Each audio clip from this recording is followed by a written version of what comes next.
Huckleberry. What's up, everybody out there in podcast land? Welcome to the Pop Culture Basement podcast. I'm your host, Mike Jamison, and with me down in the basement tonight is a guest who I've had on one of my other podcasts, and I'm happy to have her back because we are going to be talking about the late, great Val Kilmer. My guest tonight is LEIGH ANNE. LEIGH ANNE, how are you doing?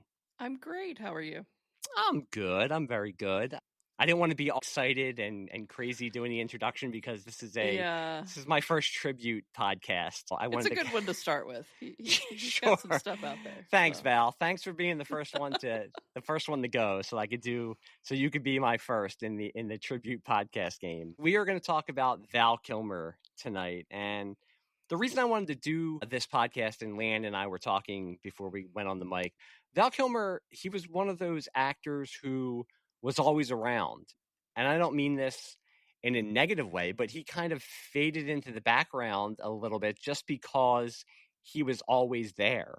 But he had a run, especially in the early to mid 90s, where he was in a lot of big name movie productions and properties, and he was doing really, really good work.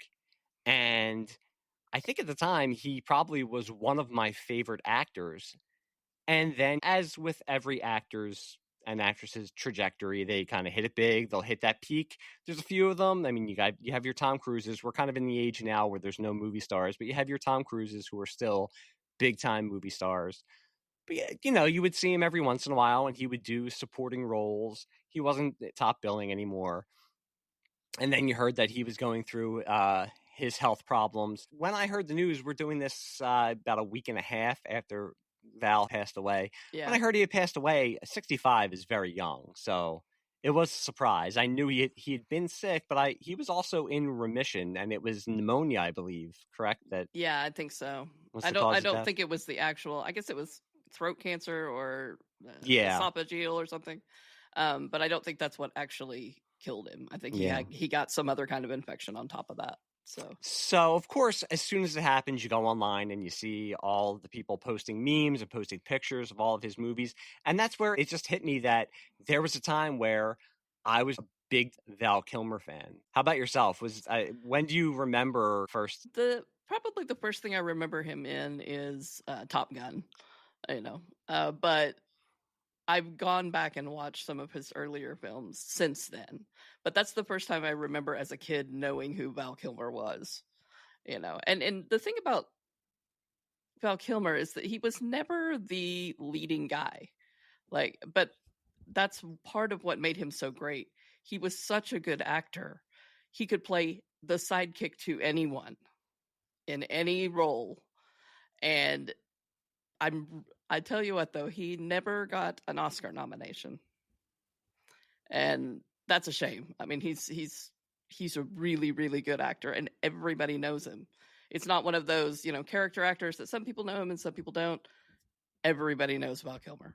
Yeah, he was never that guy. He always had the leading man good looks. He was Juilliard trained. Yeah. So this wasn't some model they found on the street and they said, hey, do you want to be in movies? Because you look really good. Right. He was a trained Juilliard actor. Have you ever seen the documentary Val that came out a couple of years ago that was on Amazon?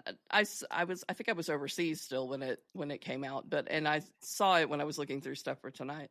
I am going to go watch it, but I haven't seen it yet. It's very interesting, especially because 99% of it is his own footage. He was always videotaping, and I'm talking about back in the 80s also with the big video cameras, videotaping himself, videotaping him auditioning for roles or practicing for auditions, videotaping himself on movie sets.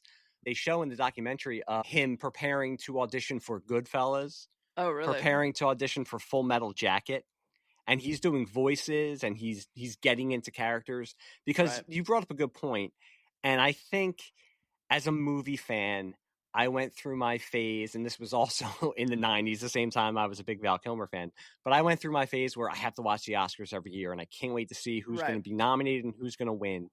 And I think I've come to that point now, and I bring this up in a lot of my podcasts, maybe it's just because I'm old and curmudgeonly, but there's always narratives now for the Oscars, like, okay, it's time for this person to win. and it's time for this person to be nominated. Even Al Pacino, who obviously has done amazing work. You just look at his run in the 70s with Godfather 1 and 2 and Dog Day Afternoon and Serpico. I mean, and he never was everywhere. And he was everywhere and nominated and never won, and then finally wins for Scent of a Woman. Yeah, Scent of a Woman. So he finally wins. And, people say, well, it wasn't his best performance, but it was time. They're making up for it. And when you said that, yes, Val Kilmer was never nominated, but he is somebody who, The Doors, Tombstone, just those two right there. I'm not saying he should have won, but no nominations. So I mean, it's especially for Tombstone. That the great thing about Tombstone, you don't realize you're watching Val Kilmer. All you see is Doc Holliday. And from what I understand on the set, he didn't break character even between scenes. So when you showed up to work, Doc Holliday was there, but I can't imagine anyone else playing that role in that movie. The other roles, most of them, I could see someone else doing, except for maybe Kurt Russell, maybe the guy that played Ringo, but I can't remember his name. But Michael Biehn. Oh, yeah. Those two were really good also. But anybody else, they could have switched somebody out. Not Doc Holliday. Like, nobody else could have pulled that off. So one thing that I had put on Twitter when I heard that Val Kilmer died was that he was an icon who played icons. Because you look at his roles, he played Jim Morrison, Elvis, Doc Holliday, Batman, Billy the Kid, Moses in an animated movie. And I'm probably forgetting others, but I mean, you don't go get any 2-bit actor or somebody you're not sure of if you're going to have somebody play icons like that. So he was a person who made himself into an icon by playing icons. Right. And I think I probably first experienced him in Top Gun, but when Top Gun came out, I was 13, I believe. So that was what, 86? 86 it came out. So I was 11. I was 11 when it came out.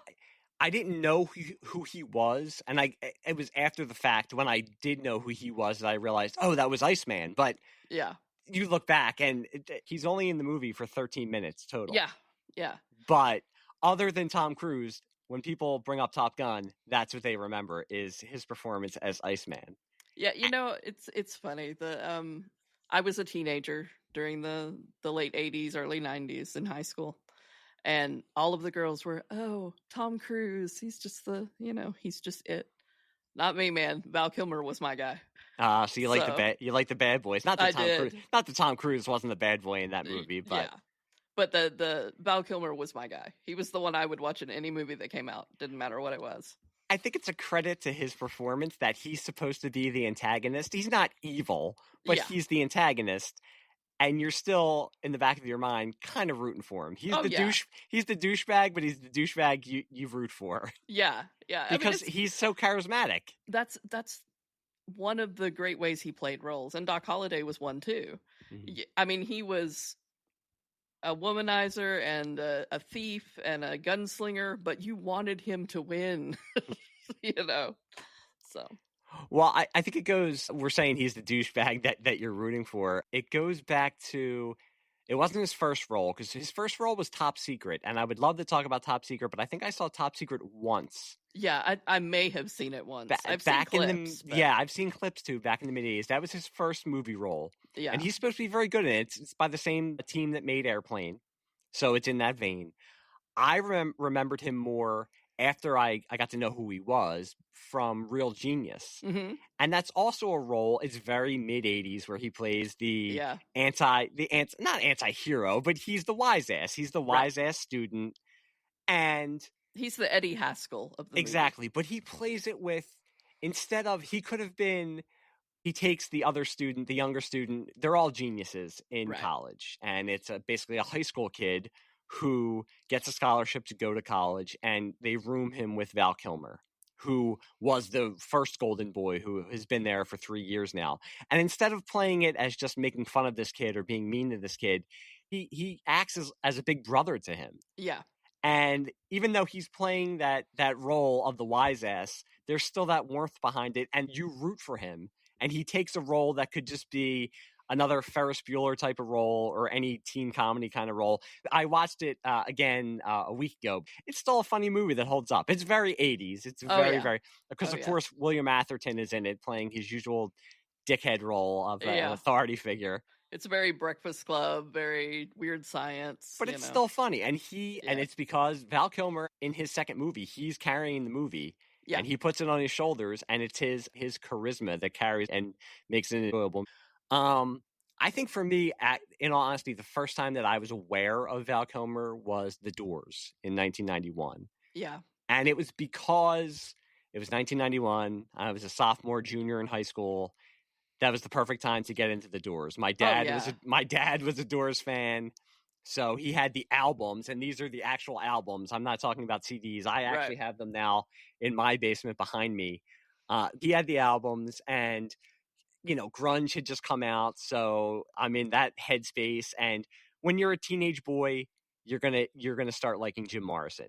I think it's a requirement. When you're born, parents sign your birth certificate, and then they say, yes, by the age of 13 or 14, he will get into The Doors. They say that 14 is the age when your musical interests are locked. It's when you're no longer listening to the music of your parents, and you haven't really figured out what genre you like. But right at 14, that's your music, and that's the music you listen to for the rest of your life. And it's true. I mean, I was a little bit more hardcore. I was Metallica, Guns N' Roses. I was more of a heavy rock girl, but definitely listened to the Doors. And growing up, we have a station here in Dallas called Q102, and Q102 played classic rock.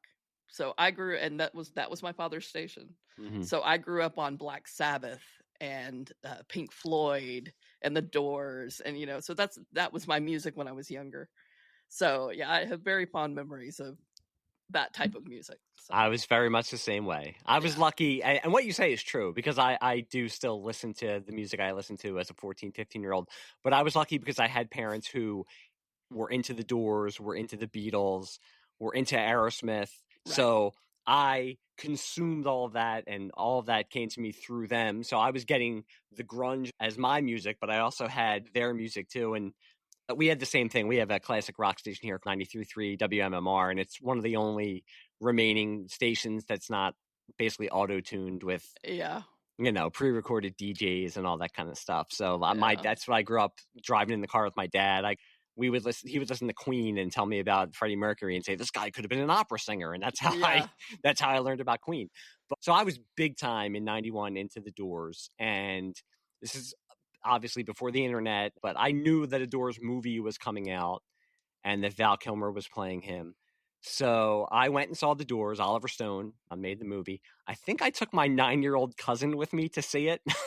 Which you should probably not be going to see the Doors at 9 years old, but he turned out relatively okay. So I mean, Val Kilmer, when they say, and with all biopics, every biopic, they're always like, oh, this guy, this lady, they became Charlie Chaplin. They became Val Kilmer.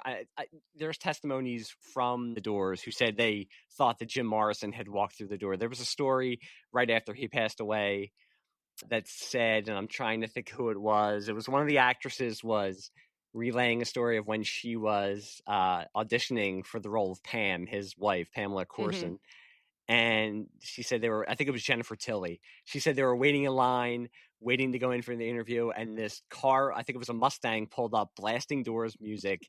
And this guy jumped out with his shirt unbuttoned almost all the way down, long hair. And it was Val Kilmer. And everybody was just like, okay, well, we know who's playing Jim Morrison. Yeah. And it was a big thing. I do remember at the time, one of the big things was that he sang most of the songs himself. Right. Yeah. That he said to Oliver Stone, I'm not going to be able to do this if it's me up there lip syncing. And I think that's true.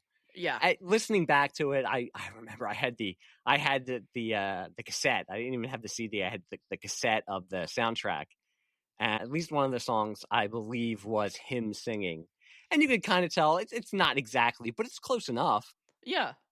And especially in the early stuff, the before the Doors became the Doors, really. That he sounded quite a bit like him, So it's very surprising. I would love to look back. I actually was thinking about this earlier today, and I didn't have time to do it, to look back and see who was nominated for Best Actor in 91. I think that's when Anthony Hopkins won for Silence of the Lambs, which I'm not going to say that Val Kilmer should have beaten Anthony Hopkins, but I'm sure there are people who are nominated that, oh, this guy was nominated, because this is one of the roles that people bring up when they talk about Val Kilmer. This is one of his signature roles, and pushed him into the upper echelon of movie stars at the time. Right. Yeah, he's like I said, he's one of those actors that you see everywhere, and everybody knows him, and everyone knows his name, and everyone knows his work. But he was never that that award-winning guy. He was. In fact, he might have almost looked out of place up on stage at the Oscars. Like, it just didn't seem like his thing. He was definitely, and this is just from watching the documentary and reading more about him, he was definitely unique. He definitely had that unique personality. He had a very artistic personality. Now, he also had the reputation of being very difficult to work with, which we'll get to. I don't know. I didn't really see any stories from the Doors with Oliver Stone. Now, Oliver Stone isn't exactly a walk through the tulips either. So, and I never heard anything from Ron Howard. This was before the Doors, but I didn't realize it was him. I grew up watching Willow also. Yeah. And Willow, it's an okay movie. I have not revisited Willow in a while. Yeah, it's been even years. with my kids. I haven't. I didn't watch the Disney Plus show, mainly because he was not involved in it. He was sick, so he couldn't be. And in Willow, he's basically playing Han Solo. Oh, yeah. He's playing Mad Mardigan. My brother and I still, to this day, will see each other and say all kinds of various movie lines, but we will say to each other, "I'll win this war for you," because that was one of his. He's playing he's playing Han Solo, but he's doing it amazingly. Yeah, I mean, that's another one. It was a perfect role for him. It was a perfect role for his kind of. It's kind of an extension of his Top Gun role, that cockiness, the swagger. Yeah. But you also see beneath it, and I think you could tell this in Top Gun, you see beneath it that he's a good guy. Yeah, towards the end of Top Gun, when you that be my wingman anytime. Yeah, when the competition is over and it becomes real life, because early movie, they're just trying to kick each other's ass. I mean, that was the entire premise, right? But when it becomes real, you see him kind of switch into that. Yeah, I'm not such a bad guy.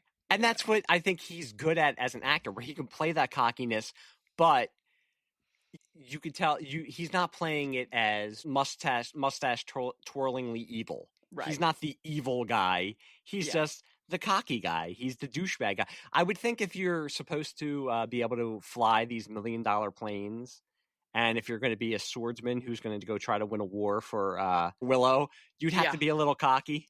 He played a great wise ass. That was. It's just what you expected from him. He did.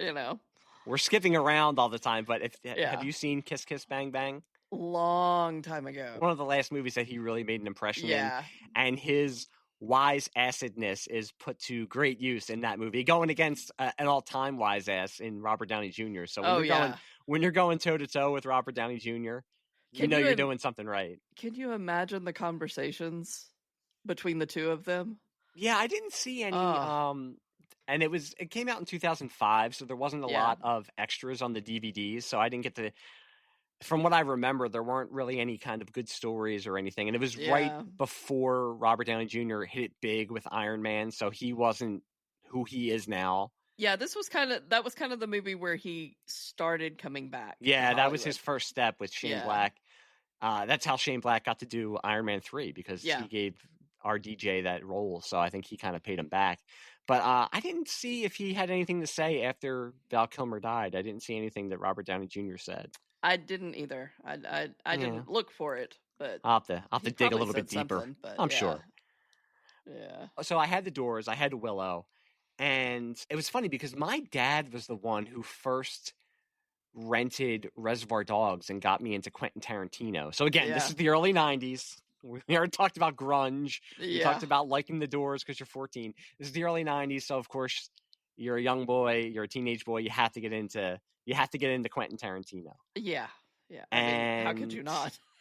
there was many a night I didn't see it in the theaters, but I bought it on VHS. There was many a night that I sat up and watched True Romance. Yeah. That was written by Quentin Tarantino, not directed by Quentin Tarantino, and didn't realize that it was Val Kilmer playing Elvis, who Christian Slater's character keeps having visions of. But even in that, you don't even really see Val Kilmer's face. He's kind of a silhouette, but he makes an impression as Elvis, and he's not doing it as a goofy Elvis impression. Right. It's a little, I don't mean over the top, but it's a little, he does it with a flair, let's say. I mean, Elvis was pretty over the top to Yes, begin he with. was. So He was. I think it would be hard to not do that role over the top.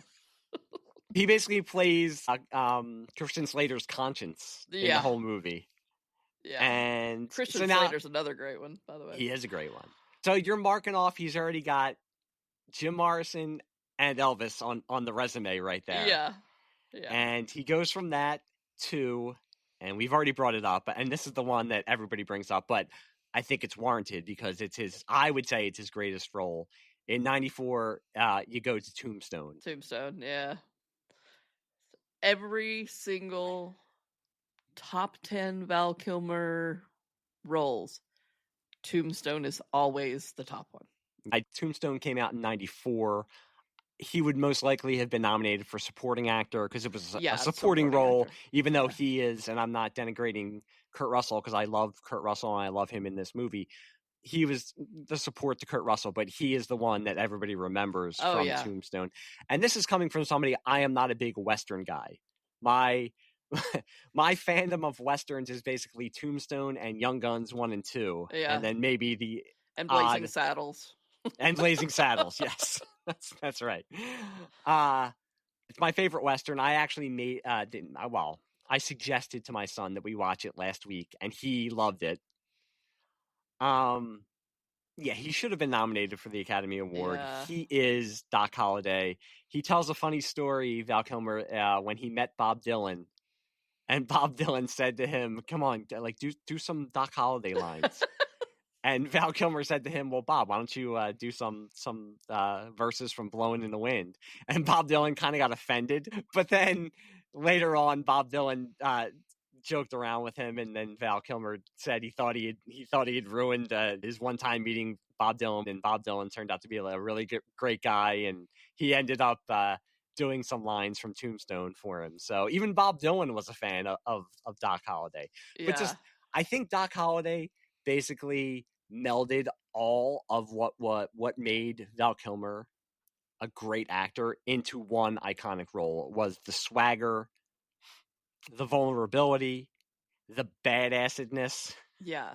The humor and being able to be a wise ass. And just spitting those lines out like this. You know? And that movie is probably a top 5 quotable movie of all time. Oh, yeah. Especially amongst me and my friends and my parents. I mean, this was a movie that my dad and my mom would watch constantly. Yeah. You and I came from the same type household where we could watch pretty much anything, you know. But my parents didn't believe in, oh, that's PG or oh, that's rated R or whatever. You're talking to somebody who watched Eddie Murphy Delirious when he was in 3rd grade at 8 years old. So my father would let me stay up late on Sunday nights to watch The Young Ones when I was in grade school. If that tells you anything, we watched The Young Ones together. So nothing was off limits for me, really. Yeah. Now having a kid of my own, I kind of adhere to that theory that if you tell them not to watch it, then they're going to really want to watch it. So watch it with me and we can enjoy it together. Yeah.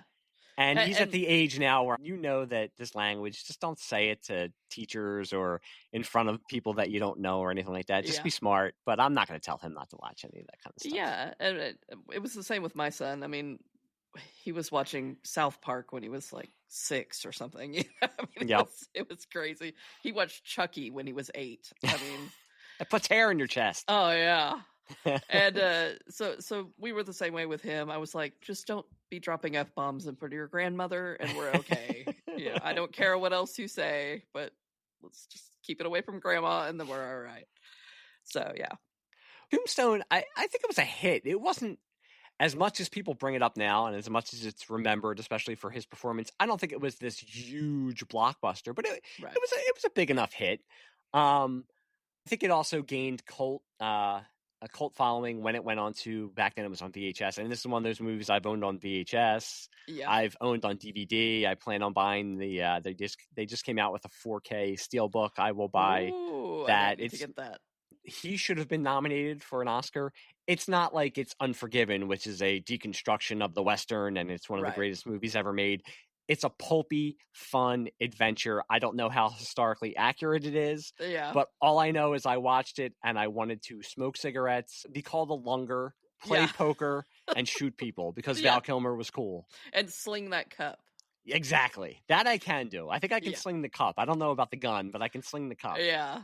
Yeah. It's every boy wanted to be him, and every girl wanted to have him. That was exactly what Tombstone was. So. And you buy the friendship. There was interviews with Kurt Russell just talking about making the movie because it was historically a really hard shoot. The director wasn't really the director. I think Kurt Russell kind of phantom directed the movie, and it was a really tough shoot. But it seems like he and Val Kilmer got pretty close because they were giving gifts to each other at the end of the movie. And Val Kilmer gave him a plot in the cemetery near Tombstone. The OK Corral or whatever it is. And I think Kurt Russell gave him a plot of land somewhere overlooking the cemetery or something like that. So it seemed that they had a good time together, which is good. You always want, they have such a memorable friendship, and as you should be when you're Doc Holliday and Wyatt Earp, but you buy it on screen. So you always hope they liked each other behind the scenes. So it does seem that they got along and they enjoyed each other's company. You could just kind of tell the way they spoke to each other, even though they're saying the lines that the writers gave them and whatever. But and we talk about MASH a lot. It's everything comes back to MASH and everything comes back to Star Wars. Everything. It's much like Hawkeye and BJ or Hawkeye and Trapper. There was a chemistry between the two of them that you can't fake that. So I'll probably start or end the episode with "I'm Your Huckleberry." I can't do it as cool as watching the movie with my son. It was like I was so excited to introduce him to it because I knew how many good lines and how many good scenes. So right before each Doc Holliday each Doc Holliday scene or each Doc Holliday wisecrack, I kind of was shaking him back and forth like, you're gonna really like this. Just watch this. Listen to this. But I was happy because he did. So, okay, he's really mine. Yeah. I'll keep him. Yeah. I mean, everything, even just the simple ones. How lewd, Or even the end when he's laying in bed after. And I do love that scene where and that's a great scene when he tells Wyatt Earp to leave him and let him die, and you just see the one tear come down in the close up.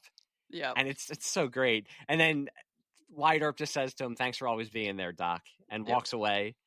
I would love to be the manly man. I can't be. I can live vicariously through Kurt Russell and Val Kilmer, but just to say thanks for always being there. And he looks at his feet and he just says, "Oh, that's funny." And that's his death scene. Yeah. That's it. Yeah.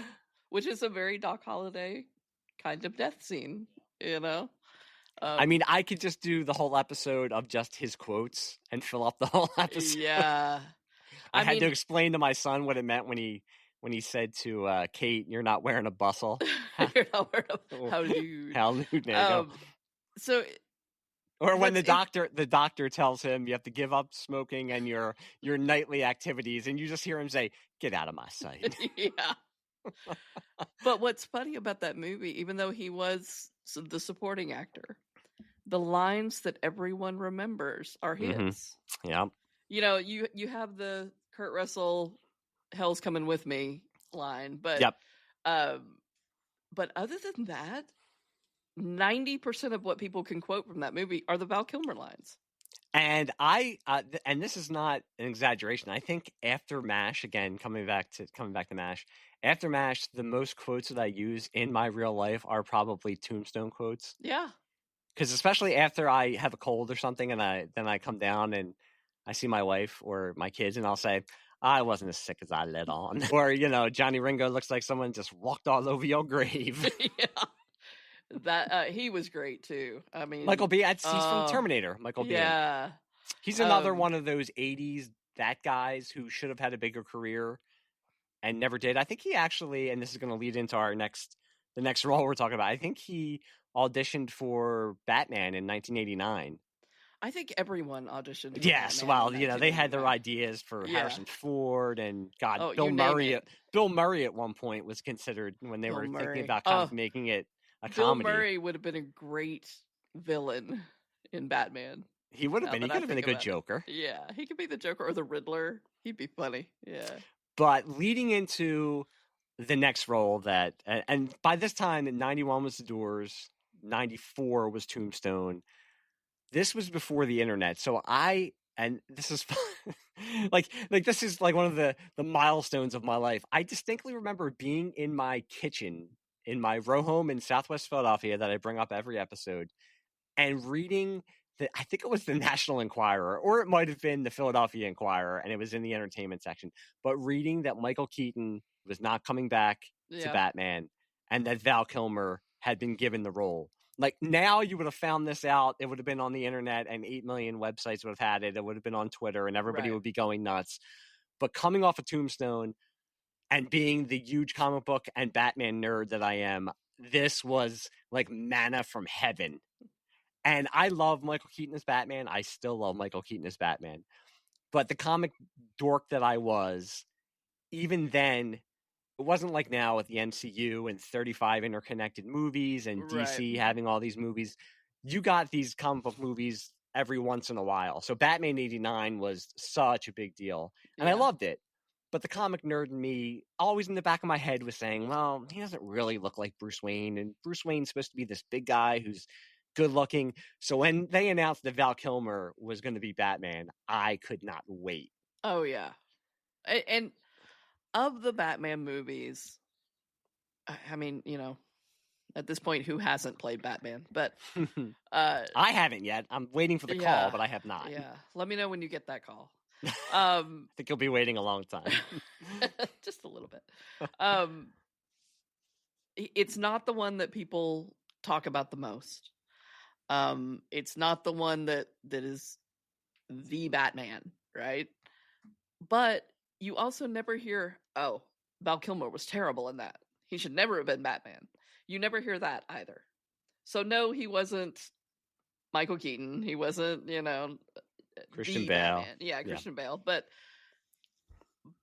But people liked it at the time, And I worked in a movie theater in that era, and I remember the posters, and seeing Val Kilmer, his eyes coming through the Batman mask, and I'm going, I got to see that one, So, like I said, he wasn't it, but people were okay with it, at least back then. This is one of the ones I was actually excited to talk about, because in 95, I liked Batman. I liked Batman Returns, but as a comic book dork, and being, again, a teenager, I was probably in my early 20s. Yeah, I was 21 by 95. There was always that, oh, it doesn't look like the comic book. Yeah. So hearing he was going to play Batman, I was very excited. When the movie came out, it was the biggest movie of 95. Yeah. It was a big deal. Now, it was not as big as Batman 89. It wasn't that culturally relevant, but it was big. Also because Jim Carrey was in the middle of his run where he was just exploding. With the mask and, the mask and Ace Ventura. Yeah. And Tommy Lee Jones was going through, a big career boost with The Fugitive. His renaissance. Yeah. And the Seal song, "Kiss from a Rose," was huge. Oh yeah, everywhere.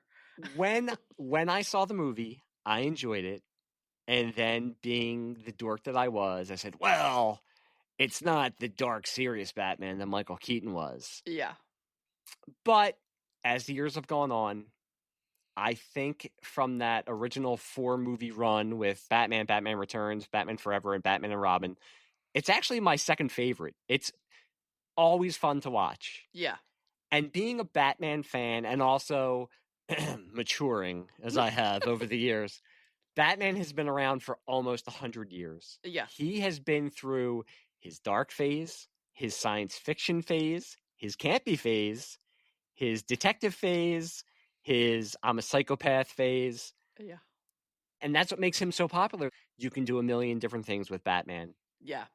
And you can talk to a million different people, and some people will say Adam West is my favorite Batman, Michael Keaton's my favorite Batman, Christian Bale's my favorite Batman, Val Kilmer's my favorite Batman. And they're all different Batmans.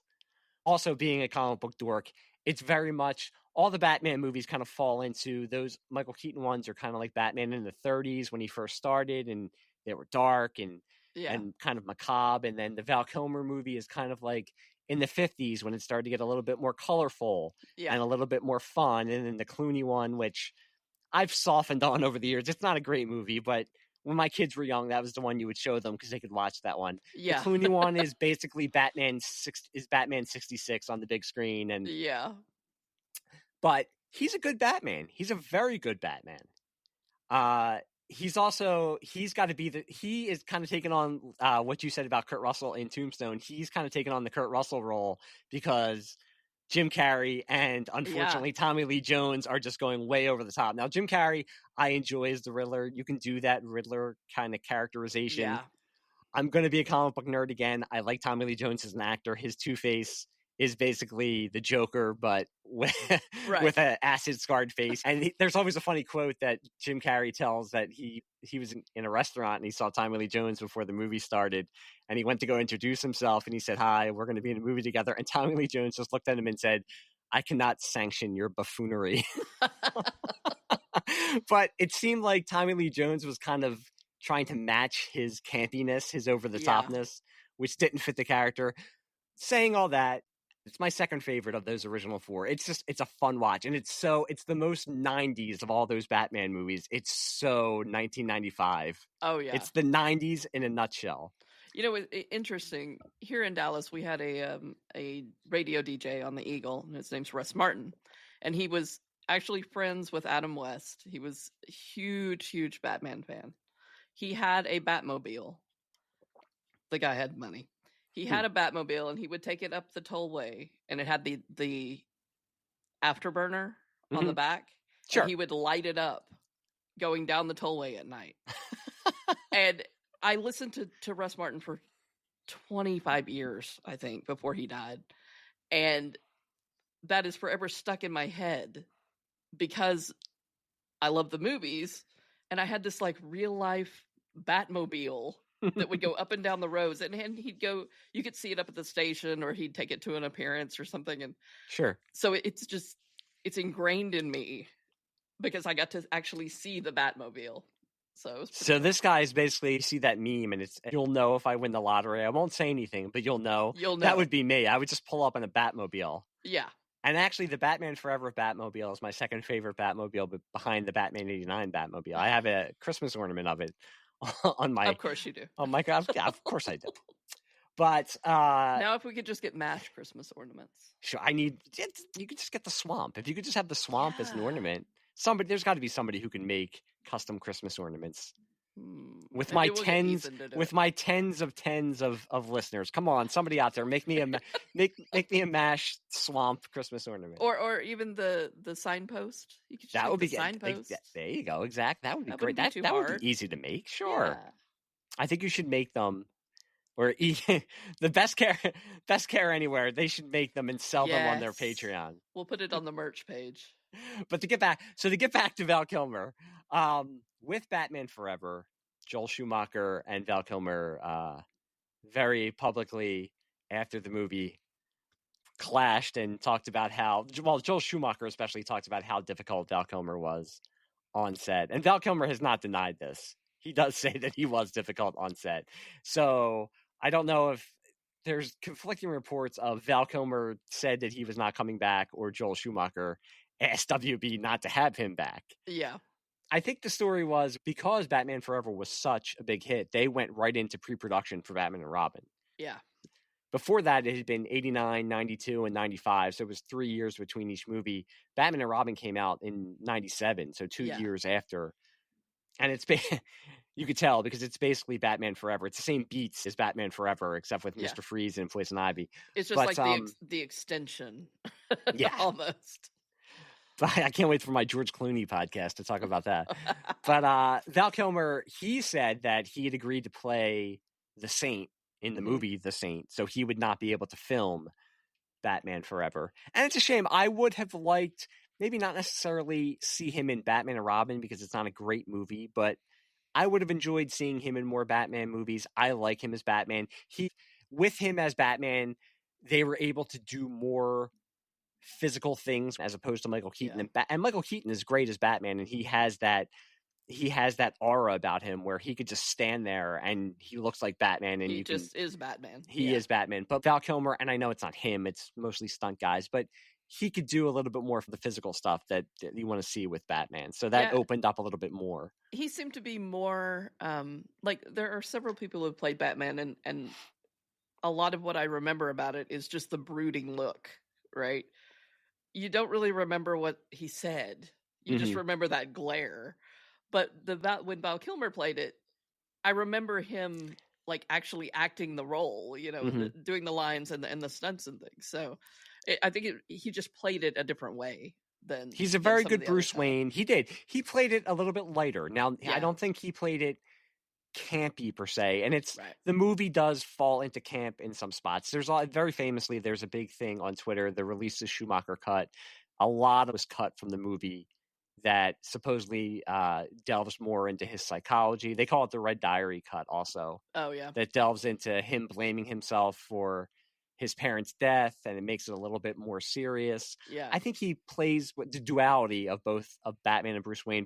He's not winking at the camera. I like George Clooney as an actor. I don't think he was a very good Batman or Bruce Wayne, and you could tell that he kind of I think he was kind of playing it campy and was half into it. He might have been a little embarrassed that he was doing it. Yeah. I think he said after the fact that, they ask you to play Batman, you're going to play Batman. Right. But Val Kilmer, he's a good actor, and he's Batman. Not in the way that Christian Bale is. I think he plays it with a little bit of a lighter touch. He's still invested in it. He's not winking at the camera. But he has the gleam in his eye. Yes. Right? Like he's the fun. And that's what that movie was. Bit of fun. Yeah. Which, I mean, just to get up on my high horse, I think that's what you kind of need now with Batman a little bit. I think it's gotten to the point where it's gotten way too dark, and you can find that middle ground where you can make it fun and also make it serious, but it doesn't have to just be frowny, frowny, frowny. My parents are dead. My parents are dead. Frowny, frowny, frowny. Yeah. He is a superhero, guys. I mean, he is for kids also. I did have his PJs. I might still have some PJs now with Batman on them. I know I'm a girl, but at some point I am pretty sure I had a Batman mask when I was a kid that I ran around. Doesn't matter that you're a girl. You should have a Batman. Everybody should have a Batman mask. Yeah. I vaguely remember running around in a Batman mask. I don't know where it came from or why I had it, but I do. Well, he did famously make fun of himself.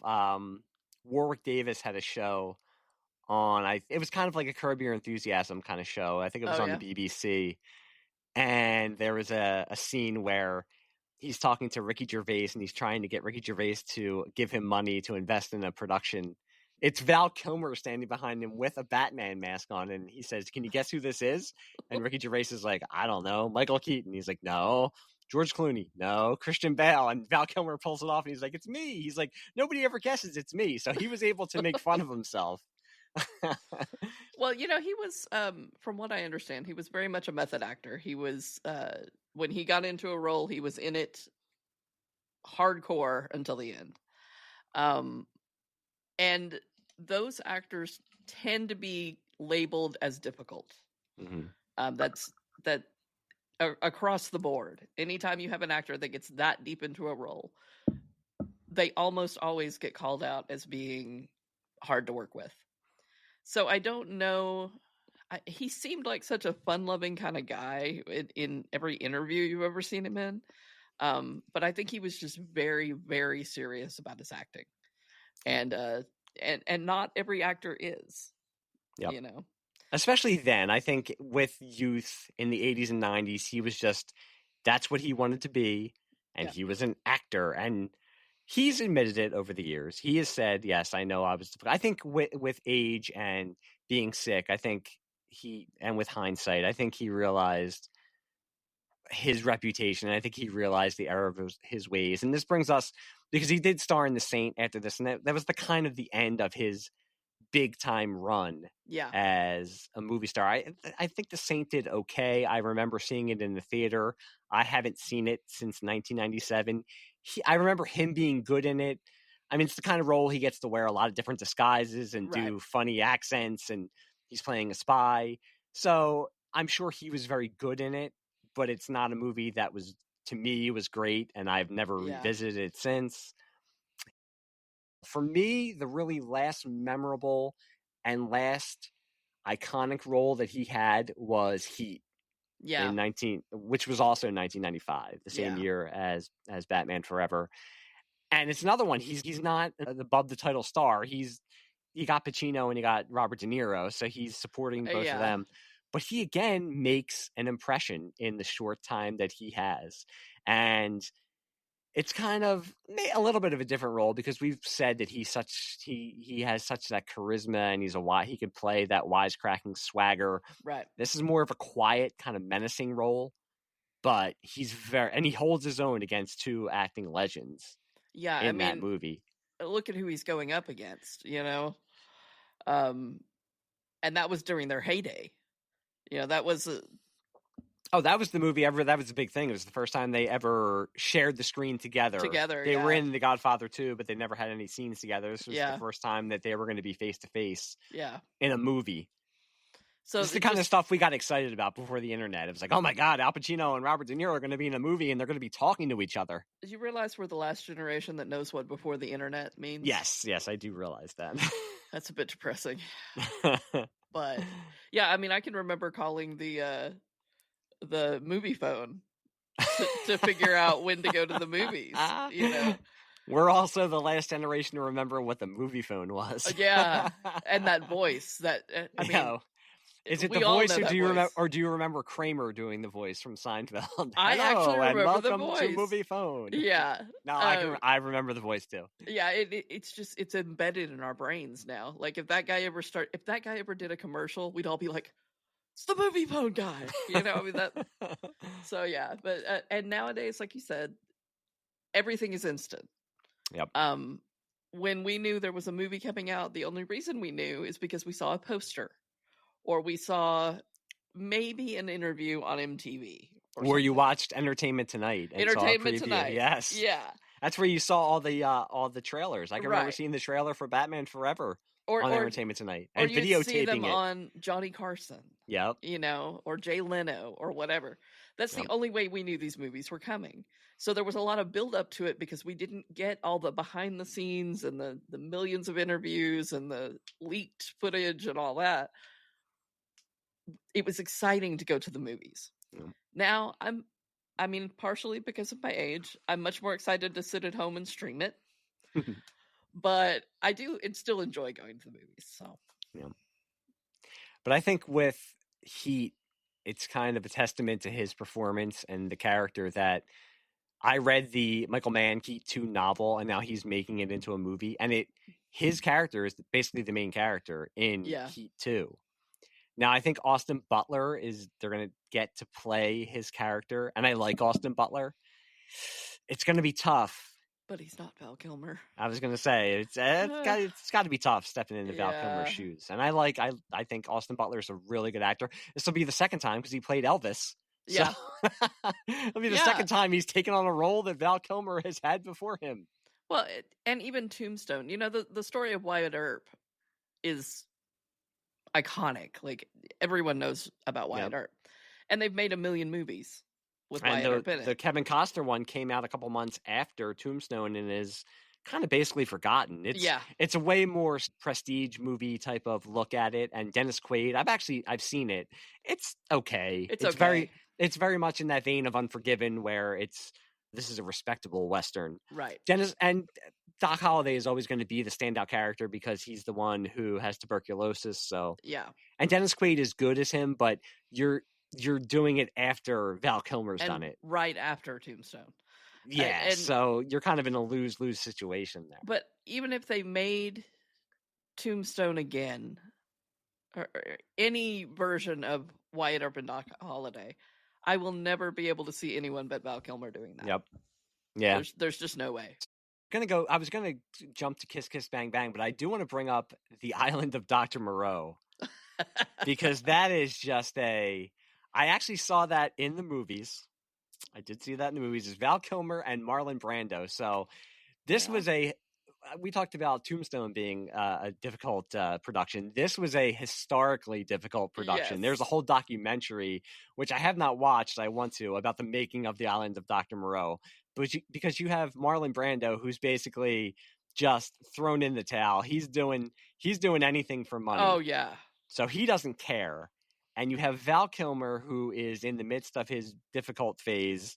And you have a director who I believe it's his first directing job. And he is just way above his head. So he's trying to deal with Val Kilmer. He's dealing with a psychotic Marlon Brando. Yeah. And it's a crazy-ass movie to begin with. I'm impressed that movie ever got completed.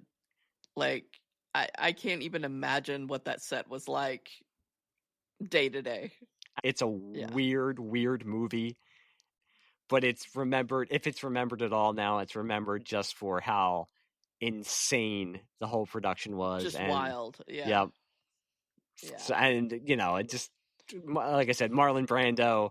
There's a famous interview with Christopher Reeve in the early 80s talking about working with Marlon Brando in the first Superman movie, where he's trying to be nice, but even he's kind of saying, he wasn't exactly the most giving actor to play against. So I mean, you want to talk about hard to work with. Yeah, Val Kilmer was probably like, this is great.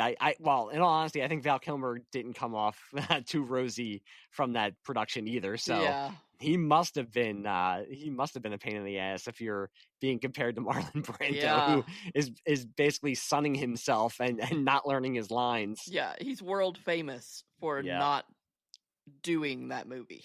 Right? And I think Val Kilmer he had said he was excited to be able to act with Marlon Brando as somebody who he went to Juilliard. He was probably very much an acting nerd. He was into the craft of acting. So it must have kind of been weird to work with somebody who was probably one of his heroes, and then just to see him totally checked out. Just essentially phoning it in. Mm-hmm. I mean, and that poor director. With The Island of Dr. Moreau, I think that kind of totally ended his 90s run as a big-time star. He did Prince of Egypt, which is a DreamWorks animated movie where he played Moses, which I do think I saw in the theater. Another iconic performance. He's playing Moses, for God's sakes. Yeah. Honestly, for God's sakes. Literally. But really, with Kiss Kiss Bang Bang in 2005 was, I think, the last role he really made an impression in. I know he played the villain in the MacGruber movie. I have never seen it. I haven't seen that one either. I was never a big MacGruber guy from Saturday Night Live, so I did not see it. I hear he's very funny in it. Yeah. But Kiss Kiss Bang Bang, and we touched on it a little bit, Shane Black, who created the original Lethal Weapon, had done Last Boy Scout. It was I believe it was his directing debut. He wrote it, obviously. It didn't make a lot of money. It was the first step in Robert Downey Jr. making his comeback. It was one of the first movies right before Iron Man.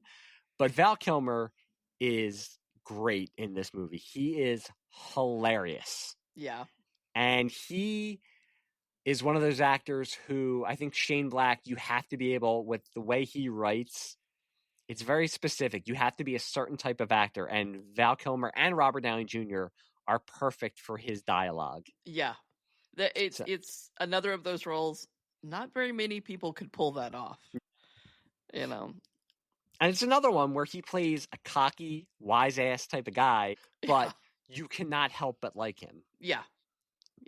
And that, And Robert Downey Jr. has played that type of role so many times, and Tony Stark is perfect for an actor like him, mm-hmm. because of the snark and like I said, he can just pop off one-liners left, right, and center, and it sounds natural. It doesn't sound like he was supposed to say that line. And Val Kilmer's the same way. It's very natural to hear him do something like that. And he plays a character, this is 2005, so he plays a character called Gay Perry. He plays a homosexual private investigator. I mean, talk about on the nose. who also consults on movies. Yeah. And Robert Downey Jr. is a 2-bit thief from New York who somehow weasels his way into the movie business, and he is supposed to be trailing Val Kilmer's character because he's going to learn how to play a private investigator. And it's very much the typical Shane Black type of relationship where there's two leads that start out hating one another but become friends by the end. Yeah. And their back and forth is what makes the movie. Right. But their chemistry together is what makes the movie as enjoyable as it is. And like you said, there are few actors who really can you can buy that dialogue coming out of their mouth. Robert Downey Jr. is one, and Val Kilmer is definitely one. Yes. He spends basically the whole movie berating Robert Downey Jr. I mean, what more can you ask for? I bet that was a fun role to play. Yeah. Especially as big an ego as Robert Downey Jr. had back then. So now, I said that was the last movie that he really made a mark in. I was wrong, because we cannot forget Top Gun Maverick. Yes. And I do think it's almost like Tom Cruise went to the movie gods and said, listen, I need this to happen, because we could set the scene. It was 2022. Yeah. Theaters were finally opening up again after COVID, and this was the first big movie, big one, post COVID. I remember when it was announced, and I thought to myself, it's too long. It's Why like, are you really? making? Like, what are they gonna do? I can't see. Like, it'll do okay, because I mean, they're gonna fly the planes and the girl, because Top Gun is such of its time. Yeah. It's with the volleyball. Exactly. It's 1986 in amber, and it's like a time capsule. How do you recapture that? But hey, man, it's Tom Cruise. If somebody's gonna do it, Tom Cruise is gonna do it. And what are they gonna do? Tell him no? Yeah, exactly. His scenes with Val Kilmer, with Iceman, and he's now they're both grown up, and Iceman's an admiral. Yeah. And just to see Val Kilmer, and that's, everybody knew, or most people knew, that he had been sick and he hadn't been seen on movie screens in a long time. Right. And just to see him on screen, and that scene, I mean, now it holds so much more weight because of what's happened. But even then, I think because you knew that he had been sick, and and that's why he had the scarf. And exactly. And he's typing on the computer because he can't. But then he finally does talk at the end and asks Tom Cruise who is the better pilot. Yeah. But just, they had the weight of that relationship, and to see Tom Cruise's character, to see Maverick go to him for advice, and to say to him, I don't know what to do.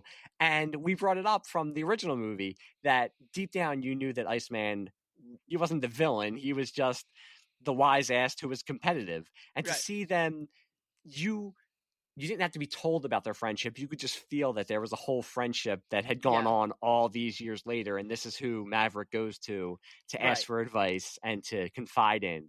That and was to see them hug.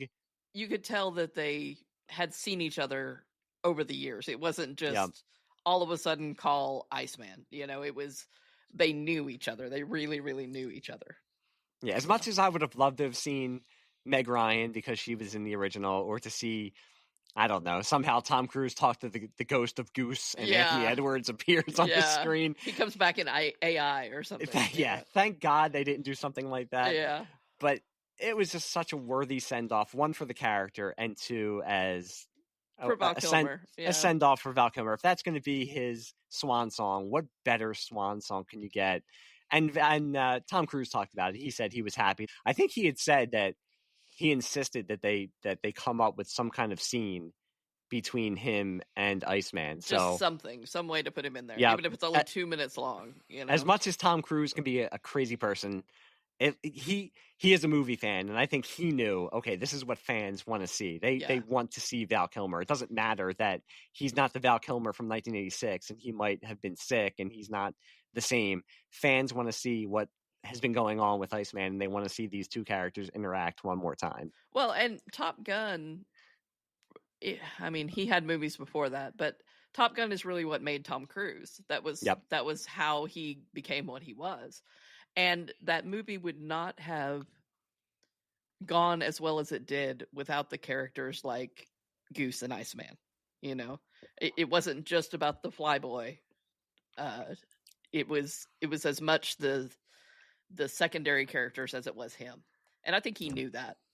So yeah, it was nice that he was able to get Val Kilmer back in. And unfortunately, I think they're talking about doing a Top Gun 3. Oh, they should leave well enough alone. They really should just quit while they're ahead. Yeah, but that money's got to keep on churning.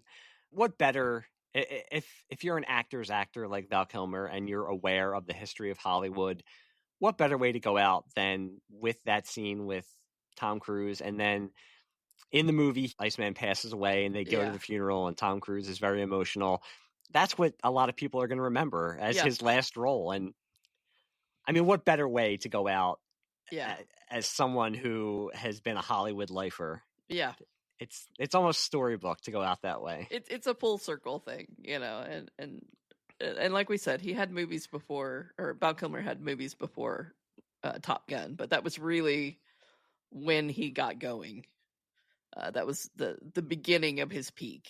Yeah. So I think talking about this, he is somebody who is almost underrated in that he is famous and he's an icon who played icons. He has all these iconic roles, but he's still underrated. Yeah. He never reached those heights of Tom Cruise, but he was always someone that you knew you were going to get a good, entertaining performance out of, even if it was something like The Saint, which is forgettable. So you know what? The movie might not be that great, but Val Kilmer's in it, so that's I'm sure he's going to be good. Even the movies that are not that great, he's great in them. Yep. I can't think of a single role that I'm like, yeah, well, no. Everything he does, he put everything into, and you could tell. He was definitely not someone that ever phoned it in. So I think for his legacy, he would be happy to know that I'm excited because there are so many other movies of his that I haven't shown my son yet. And I'm excited to watch them with him because he's definitely in for an enjoyable couple of nights watching Willow. And of course, we've seen Batman Forever and Tombstone. But I can't wait till he's old enough to watch Heat. That's going to be great to introduce him to that. And Kiss Kiss Bang Bang. I was debating. I watched it first and I kind of thought to myself, I'll watch it and I'll see if I can show it to him. And maybe I'll wait till he's like 14 or 15 to show him this one. Well, and with that movie in particular, he's not going to get some of it at his age now. He needs to be a little bit older, have a little more experience to understand some of that movie. He's not a hardened veteran like we are. Yeah. And we've talked about this on the MASH podcast, is we go back and watch things now that we watched when we were kids and teenagers, and there's so much we missed. Things we never noticed, things that just flew right over our heads, and I'm sure our parents caught them, but we didn't. So to go back now and watch them as an adult is just fascinating to me. No, I'm looking forward to when he gets older and sees something again and tells me, "Oh, I didn't really get that," and I'll just sit back sagely and smoke my pipe and say, "Ah, yes, you finally realized." Yes.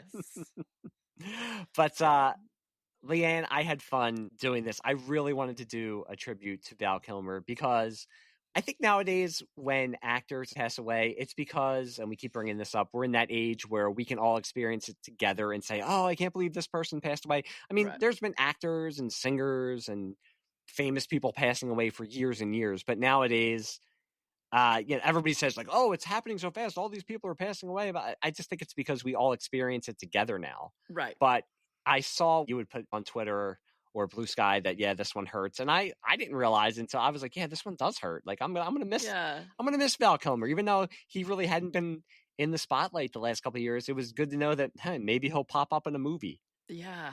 Like maybe you'll just see him, And I found myself, I saw Top Gun Maverick with my son in the theaters and getting emotional at those scenes. Yeah. And I'm not even the biggest Top Gun fan, but just getting emotional, most likely because I like Val Kilmer. Yeah. And knowing what it must have meant to him to be able to do this and what it meant to Tom Cruise to be able to do this with him. Yeah. It brought a tear to my eye. So I'm glad that we got to talk about this. Well, thank you. It was a lot of fun. I mean, it's bringing back my young adulthood, things I haven't thought about in years, movies I haven't thought about in years.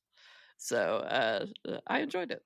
I keep saying, now that I'm old, like you had said back then, we would just go to see movies, it didn't matter what. But now we have to use our time more selectively. Yeah. And a lot of times I'll either say I've become my one uncle who used to always say, oh, I'll just see it when it comes on TV. And I used to scoff at him. And now when the Bob Dylan movie came out, my son said, do you want to go see it? And I was like, I don't know if we have time. I'll just catch it when it comes on Hulu in about 2 months, which it is on Hulu right now. And I haven't watched it yet. But I'm even somebody who hasn't seen the new Captain America movie now, just because I don't have time. And in the back of my head, I'm thinking, well, I could see it on Disney Plus. So I have become that person. But so these actors are like few and far between now that we're going to feel that connection to, that I think we felt to somebody like Val Kilmer. I moved back from the Philippines in 2021, and the only movie I have gone to the theater to see is when they brought back Monty Python and the Holy Grail. Well, that's worth it. I had to go see that one in the theater. If you're going to go see a movie in the movie theater, right, you should see that. It came out when I was a kid, obviously. I may not have even been born yet. I don't know. And but I watched it with my father over and over and over on VHS. So I took him to see it. So that is the only movie I have gone to see in a movie theater. Everything else I'm like, I'll wait till it comes on, Netflix or Hulu or we whatever. also have these 65, 70-inch screens, right, with LED. One of the things I thought about when I was creating this podcast is the basement I sat in when I was a kid with the TV that I had to get. I had to fix the vertical hold sometimes to make sure that the picture wasn't jumping, and you had to turn the U on if you wanted to go to the UHF channel. So we had the big cabinet. Oh yeah, the big brown cabinet. Oh yeah, and it weighed like 5,000 pounds or something. And once you got it in your living room, it never moved ever again. So yeah, obviously back then the movies were a huge thing for us because it was just so big and in your face, and it was big action for us. But now, like you said, I've got a 65-inch TV in my living room. I can lay on my couch with my own snacks and pause it whenever I have to go pee.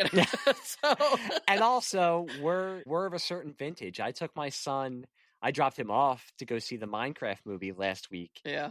And that's become such a phenomenon now with just the theater, just the experience of seeing it in the movies. Yeah, and so he said he had a good time. Their minds. Yeah, he said, the movie was okay, but it was fun to see everybody going crazy. But at one time, it was just the experience of going to the movies. And not that long ago, I can remember seeing The Dark Knight with my brother and just literally grabbing his arm. And we kind of like had that psychic connection, like, okay, we're seeing something that is really, really, really good right now. Maybe we're jaded. I think one episode I'm going to have to get you and a couple other people all in the same vintage and talk about TVs as furniture and what it was like, the theatrical experience compared to the watching movies at home and the Sunday night movies where you would watch James Bond and Star Wars and Superman, and that was so exciting because you never saw them. The Walt Disney came on every Sunday night. Yep. I remember watching it every single week, whatever the movie was that they were playing that week. Wow. Even if that's not the episode, that you'll be on again for something in the future. I love talking to you. I love talking to you on here. I love talking to you on Twitter, just talking about MASH or whatever else we're talking about, usually about things that are way too serious and stuff that we're trying to forget about by doing these podcasts. But at least we can make light of them. We're pretty good that's at right. that. That's what MASH taught us, right? That's right. If you're going to live through hell, why not make light of it? We've got the sarcasm for sure.